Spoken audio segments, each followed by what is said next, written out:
है, इसीलिए हम पॉलिटिक्स में। आप बता दीजिए कि ये नंबर सही है गलत है। सर आप हमेशा हैदराबाद और तेलंगाना की जो फैब्रिक है, गंगा जमुनी तहजीब है, उसकी वकालत के मद्देनजर आप बीजेपी और फिरका परस्त ताकतों को रोकने की बात करते रहे हैं।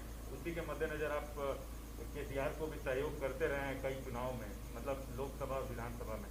तो इसमें तो नहीं था ना कोई अलायंस हमारा। नहीं, इसमें नहीं था। तो क्या थैंक यू। बीजेपी को रोकने के लिए जैसे आप वकालत करते हैं, तो क्या आगे हाथ मिला सकते हैं? क्योंकि जो ये आंधी है, जैसा बीजेपी, आप आंधी बोलते? हाँ, बीजेपी आसमान देखिए कितना साफ है, इतना अच्छा मौसम है ना, हवा देखिए। सुनिए ये लफ्ज आंधी का क्या मतलब? अरे भाई, अगर आंधी होती तो एमएलसी क्यों हार गए महाराष्ट्र में? महाराष्ट्र में हार, अरे ठीक नहीं जी, अरे भाई आवाम का फैसला है, मगर जरा अल्फाज का इस्तेमाल जो है ना, जरा उसके ऊपर देख कर करिए। आंधी आंधी कहाँ आंधी है भाई? अरे भाई, तूफान आपके सामने बैठा हुआ है, आप कहाँ आंधी की बात कर रहे हैं? सर, अब चार मीनार की तो बात हो गई, क्या आप कोलकाता के हावड़ा ब्रिज पर कूच करेंगे सर? नहीं, इलेक्शन लड़ना तो प्रसाद साहब मेरे लिए जरूरी है। मैं जब तक जिंदा रहूंगा मैं इलेक्शन लड़ता रहूंगा, और मुझे जीतने से या हारने से कोई मतलब नहीं है, मुझे लड़ने से मतलब है और मैं लड़ूंगा। अब रहा सवाल आपके सवाल का जो स्पेसिफिक जवाब है, अब इलेक्शन से हम लोग थोड़ा हैदराबाद के इलेक्शन से फारिग हो चुके हैं, अब बैठ के बात करेंगे आने वाले एक 6-7 दिन में, और फिर इंशाल्लाह फिर अपना सफर शुरू रहेंगे। सर, यही फॉर्मूला आप वेस्ट बंगाल में, मतलब आपने कहा था नहीं, सोमित देखिए, मैं आपके सामने कई मर्तबा इन पर्टिकुलर आपके तमाम से कहूं कि केरला में और आसाम में मैं नहीं जाऊंगा। ये मेरा एक डिसीजन है और हम उसके पाबंद हैं। वहां पर बदरुद्दीन अजमल साहब की AIDUF है, IUML केरला में है, हम वहां जाकर उनको डिस्टर्ब नहीं करेंगे। अगर कभी उनको गलती से मेरी जरूरत पड़ गई मुझ जैसे दीवाने की, तो वो मुझे कॉल कर ले, मैं आ जाऊंगा, नो प्रॉब्लम। सर, मतलब सर बीजेपी ये भी कह रहा है सर, ये बीजेपी ये भी सर, बीजेपी नहीं, मैं केरला और आसाम की बात कर रहा हूँ। वेस्ट बंगाल, तमिलनाडु में तो लास्ट टाइम लड़े हम लोग, एक सीट लड़े थे, वानियमबाड़ी की सीट लड़े थे हम लोग एक। बिल्कुल तमिलनाडु में लड़ेंगे, क्यों नहीं लड़ेंगे? सर बीजेपी इधर भी वो राइट साइड बहुत हो गया, लेफ्ट विंग भी है, लेफ्ट साइड भी है। सर, बीजेपी ये क्लेम करता रहा कि MIM का और मेनली जो TRS का अलायंस है, मतलब इश्यू बेस्ड जो सपोर्ट था वो रूम के अंदर ही रहा है। तो मतलब सर ये, तो इसका मतलब है कि बीजेपी को ये मालूम कि मैं टॉयलेट में जा रहा हूं तो क्या हो रहा है? क्या बात है यार? सर, जिस तरह से ये मुद्दे उठाए गए थे इस बार बीजेपी के द्वारा, जिस तरह का ध्रुवीकरण किया गया था, क्या आपको लगता है कि ये कहीं ना कहीं काम किया और आने वाले चुनाव में जो इसे और ज्यादा मजबूती के साथ पेश करेगी बीजेपी? मेरे कॉन्स्टिट्यूंसी में तो काम नहीं किया। नहीं, सुनिए, सर्जिकल स्ट्राइक बोले, ओल्ड सिटी में 30,000 रोहिंग्या बोले, पूरे पुराने शहर की जनता, चाहे वो हिंदू रहो या मुसलमान रहो, बंगाली रहो, दलित रहो, बैकवर्ड क्लास के रहो, हमारे मारवाड़ी कम्युनिटी के, सब बोले कि नहीं, no surgical strike, only democratic strike चलेगा, और यहां से हमने बीजेपी को हराया। अब दूसरी जगह का ये एक म्युनिसिपल इलेक्शन है, मुझे यकीन है कि मुझे कोई बता रहे थे कि मिस्टर केटी रामाराव जो वर्किंग प्रेसिडेंट हैं, उन्होंने अपने PC में कुछ बातें कही हैं, और मुझे यकीन है कि एक के चंद्रशेखर राव बहुत ही मंजेवे सियासतदान है, वो डायरेक्ट हर चीज का चार्ज लेंगे और वो देखेंगे कि क्या करना है क्या नहीं करना है, और उनके पार्टी का मामला है। अब जहां तक बीजेपी का मामला है, वो तो यही बात करते आएगी ना कि रोहिंग्या, बांग्लादेशी, अफगानी और सर्जिकल स्ट्राइक, जिन्ना, तो ये सब रिजेक्ट हो गया। जिसको जिना बोले, पब्लिक बोली जिना नहीं, वो हमारा जीना मरना हमारा एतमाद हम पर किया, हम कोर्ट दिया। तो ये तो चलता है, बीजेपी की अपनी लैंग्वेज कहां बदलेगी बीजेपी? सर, मेरा सवाल ये है कि क्या आपको लगता है कि ओल्ड हैदराबाद और AIMIM को टारगेट करके कहीं ना कहीं बाकी का जो जीएचएमसी का इलाका था, वहां पर जो है अब देखिए अब ऐसा है ना मैडम, अब किसी के घर में कल सुबह में भैंस या गाय दूध नहीं देंगी, मेरे को बोल दो आप, मैं जिम्मेदार हूं। सुबह कल मुर्गी पुकारेगी नहीं, सुबह 4 बजे, अरे शायद ओवैसी यहां से गया होगा। अरे छोड़ दीजिए ना, कहने हर चीज में आप लिखिए ओवैसी के घर में ऐसा हुआ, अरे मैं कहां जिम्मेदार हूं? मेरे घर का तो मैं रिकॉर्ड पेश कर दिया आपको, अब दूसरों को बताना पड़ेगा। कब तक आप लोग हमको इस्तेमाल करेंगे? भाई दिल्ली के स्टूडियो में बैठ के ओवैसी, अरे भाई छोड़िए हमको, हमारा रिकॉर्ड सामने है। हम लड़े 51, अगर हम लड़ लेते 80 तो क्या होता फिर? हाँ, ये भी तो सोचो आप। सर बीजेपी का 4 से 45 हो जाना क्या आपके लिए चिंता की बात? हाँ, बीजेपी का 4 से 45। बोलिए एक मिनट। सर बीजेपी जहां एमआईएम का कैंडिडेट नहीं था वहां ओवैसी और एमआईएम को टारगेट कर रही थी और ये अचीवमेंट उसको मिला। तो क्या आपको नहीं लगता है कि इस तरह से करके पोलराइज किया और ये चीजें आई? अरे आप, मेरे को एक बात समझ में नहीं आ रही, आप कब तक मेरा नाम लेते रहेंगे? माने बीजेपी आपको नहीं, आप माशाल्लाह से आप अनबायस थे, मेरे को मालूम नहीं, मगर कब तक मेरा नाम लेंगे आप? भाई मेरा नाम कब तक लेंगे भाई? वहां पर जब 51 सीट्स में अगर मैं 44 जीत रहा हूं, आप मेरा नाम क्यों लेंगे? भाई मुझसे पूछिए ना कि आप 7 सीट पर क्यों हारे, वहां पर कितनी जगह और बीजेपी जीती, बता दीजिए, हम बोलने तैयार है आपको। मगर हर जगह पर असदुद्दीन ओवैसी, एमआईएम करना गलत है। वो नहीं, मैं जो भी कर रहे हैं वो गलत है, और अगर कर भी रहे हैं तो वो उनका नेगेटिव वोट है, वो कभी भी चेंज हो जाएगा, देखना आप।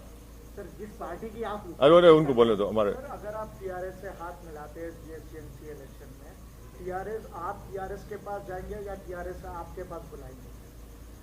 हाथ मिलाते जीएचएमसी इलेक्शन में अभी जो हुआ है चुनाव में, सर अभी तो फंस गया ना मामला, तो अभी फंस गया ना सर? फंस गया? हाँ सर, एक्स ऑफिशियो वोट भी अगर डालेंगे तो हाँ? फंस ही गया ना सर। अगर उनके पास तो 30 एक्स ऑफिशियो वोट्स है, अगर वो भी मिलेंगे तो फंस ही गया ना मामला। कार की चाबी और स्टीयरिंग आपके हाथ में है। नहीं, मैं आपसे रिक्वेस्ट कर रहा हूं, मेरी गाड़ी में बैठो आप। आजकल तो लोग हमारी गाड़ी में रोक के हाथ मिला रहे हैं, उसको भी आप लोग चला रहे हैं, वायरल बना रहे हैं। अरे क्या बात है, कोई बात है? अरे कोई नहीं है, हमारी गाड़ी अलग है, उनकी गाड़ी अलग है। क्या हम क्या भूखे फकीर है? गाड़ी नहीं है हमारे पास, मोटरसाइकिल है, मोटरसाइकिल फिरा। अरे क्या बात कर रहे हैं आप? क्या? सुनिए एक बात सुनिए, ये पूरे इलेक्शन कैंपेन में मैं खुद अपनी मोटरसाइकिल पर 650 किलोमीटर फिरा हूं। अब बोलो आप, और 65 पब्लिक मीटिंग एड्रेस किया मैं।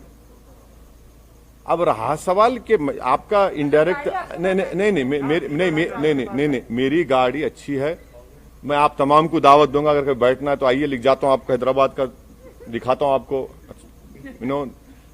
जहां तक मेयर डिप्टी मेयर का सवाल है, आप टाइम दीजिए, कल मिलेंगे, थोड़ा खुशी का मौका है, थोड़ा उसको एंजॉय।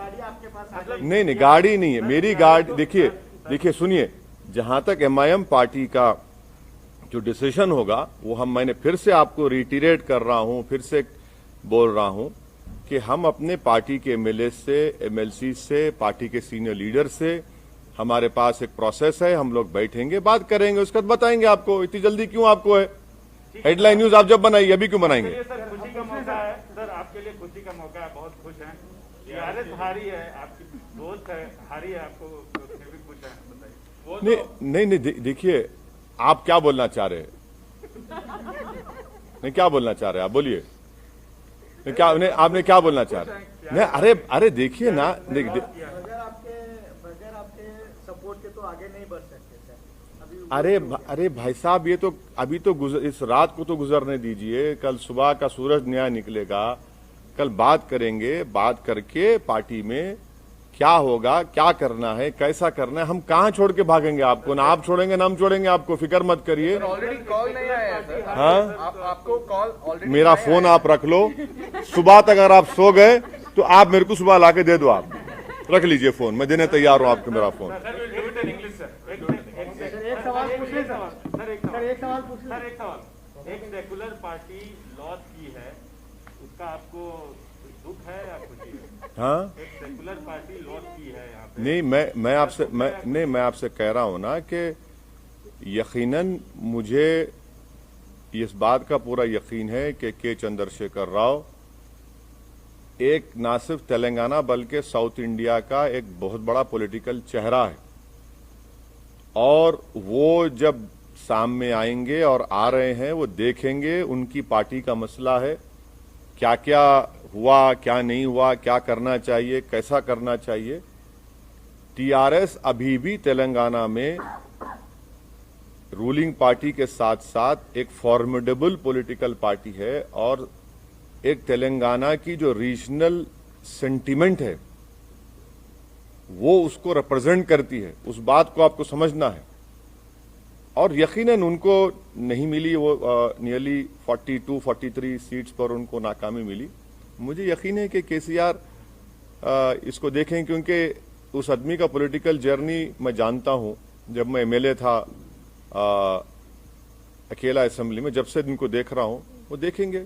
सर जिस पार्टी की आप मुखालिफत करते हैं, सर एक सवाल ले लीजिए। अब ये एक सवाल आप कुछ पूछना चाह रहे हैं मैडम? एक सवाल सर, जिस पार्टी की आप मुखालिफत करते हैं, वो पार्टी जो है 4 से 45 हो जाती है। सर आप असदुद्दीन ओवैसी इस बात से चिंतित नहीं है? सर क्या असदुद्दीन ओवैसी इस बात से चिंतित नहीं? अच्छा, इंग्लिश में बोलिए, इंग्लिश में। So today the results of GHMC municipal elections have come out. I want to thank the people of Greater Hyderabad Municipal Corporation and all the people who have come out and voted on the polling day. I was hoping and expecting that the polling percentage would be more higher, but anyway, the people have come out and voted, and I'm very grateful and thankful to them that despite COVID and Corona still being there, they have come out and voted for their respective political parties.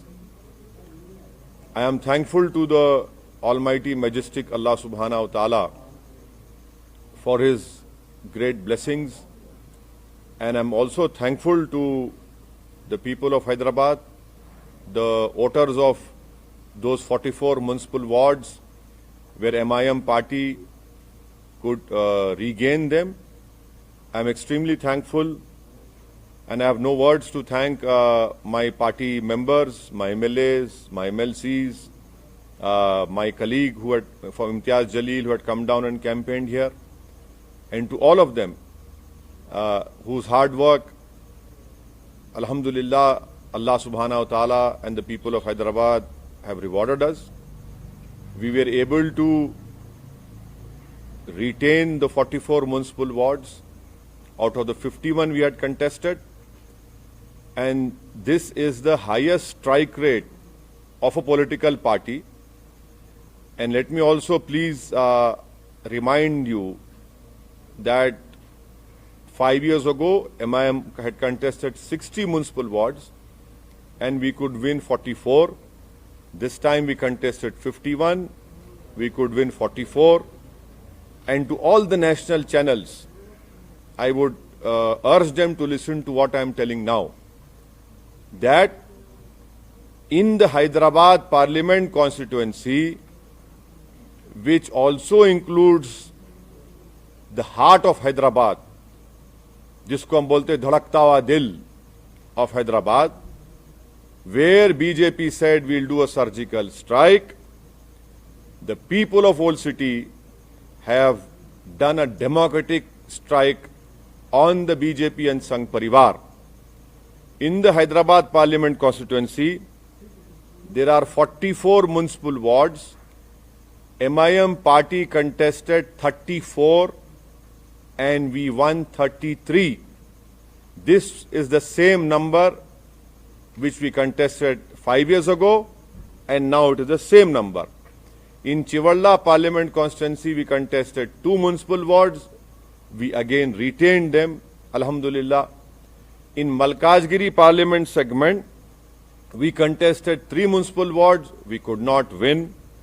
In Sikandrabad Parliament constituency, MIM contested 12 municipal wards. We won 9. That is the exact position of the victory of MIM party. And thirdly, I have spoken to all my newly elected municipal corporators. I have congratulated them, and I have reminded them that it is their victory has been possible only because of the Almighty God, the hard work put in by all the MIM members, and because of the voters of their respective wards. And I have told them in clear terms that their work should start from tomorrow onwards, and they should try and fulfill the promises that have been made by the MIM party to the electorate of that respective municipal wards.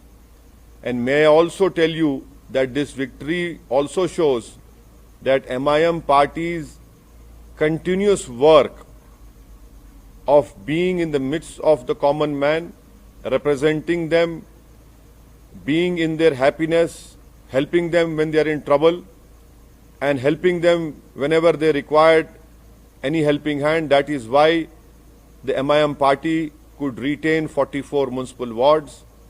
Tremendous yeoman work was done by MIM MLAs, MIM members during the lockdown period, wherein MIM MLAs and members, they took a huge risk on their lives, and during the peak of Corona, we were able to distribute whatever we can from our side, ration kits to not only people of Hyderabad and Secunderabad, but even to migrant laborers. And also when the unfortunate floods took place in Hyderabad, those 3 days, the MIM cadre, MIM MLAs, everyone were out there on the streets, on those inundated areas where thousands of houses were submerged in water. We were doing our utmost best, and people have seen that it is the only party in Hyderabad whose offices are open 6 days a week, where MLAs, corporators, MPs sit in front of the people and address them and meet them, and they are very accessible as compared to other political parties. As far as the election of mayor and deputy mayor is concerned, we want to savor this moment of our victory, and we are thankful to the people of Hyderabad. In all humility, I salute them, and I have no words to thank them. But tomorrow I will be meeting my party MLAs, my party MLCs, my senior leaders. We will be speaking to them. I'll be asking for their views and their advice, and accordingly we will take a decision, and definitely we will let you know. So this is what I have to tell you as far as today's electoral verdict of Greater Hyderabad Municipal Corporation is concerned. Sir, as you said, the people have done democratic strike on the BJP party, Sangh Parivar. And sir, after massive aggressive campaigning by the big guns like big faces who have landed in Hyderabad city, इतना बड़ा gun यहाँ बैठा हुआ है, तुम्हारे को वही gun दिख रहा है? हाँ, तोप है ये? क्या बात कर रहे हैं आप गन क्या बोल रहे हैं? हम क्या वो है, बरमार है? क्या बात कर रहे हैं? अरे क्या, अरे छोड़ दीजिए. देखिए, see, the BJP said that we will do a surgical strike on Old City. The BJP said that there are 30,000 Rohingyas in voter list. The whole campaign was focused on the people of Old City, and the people of Old City have replied to them, have told them that you cannot demean the people of Old City in this way. And they have given a proper befitting reply to BJP, and that is why you see in Hyderabad Parliament constituency, the BJP have lost badly as far as MIM is concerned, and I'm thankful to the people of Old City. And please stop using these terms like big guns, that gun, this gun. What is that gun? This is democracy. Gun will not work. Ballot will work. And that is why, and if you are saying gun, हम कोई कम है क्या? हम भी तो, अरे हमको क्या बोलेंगे आप? क्या बोलेंगे?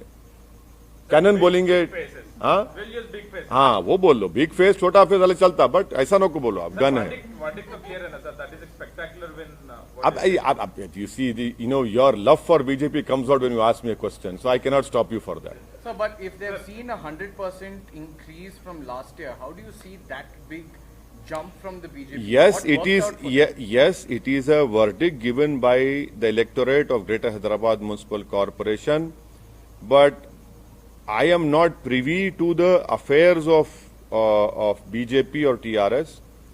But I can tell you, as a student of politics, that K. Chandrasekhar Rao is a formidable political face of South India, and he represents the ideology and hopes and aspirations of all the Telanganites, of their regional Telangana feeling. And I'm sure that he will look into all what wrong has happened. And the little I know of KCR, I'm sure that he will rectify those things, and he's still the face of Telangana and its ideology. No, sir, you as an MP of Hyderabad, how do you see this jump? That is what I'm asking, because you have seen this for decades now. So how do you see this jump all of See, a we sudden? have seen these jumping jacks. Jack in the box always happen. Doesn't matter. It has happened, you know, but as far as I am concerned, we have contested 51 seats. You know, so what is that saying? One bird does not make a summer. So it doesn't matter. They will. People of Hyderabad are very sharp, very shrewd, and I'm sure that this is just a one-time victory for BJP in municipal elections, though they can claim everything now because they have won some seats.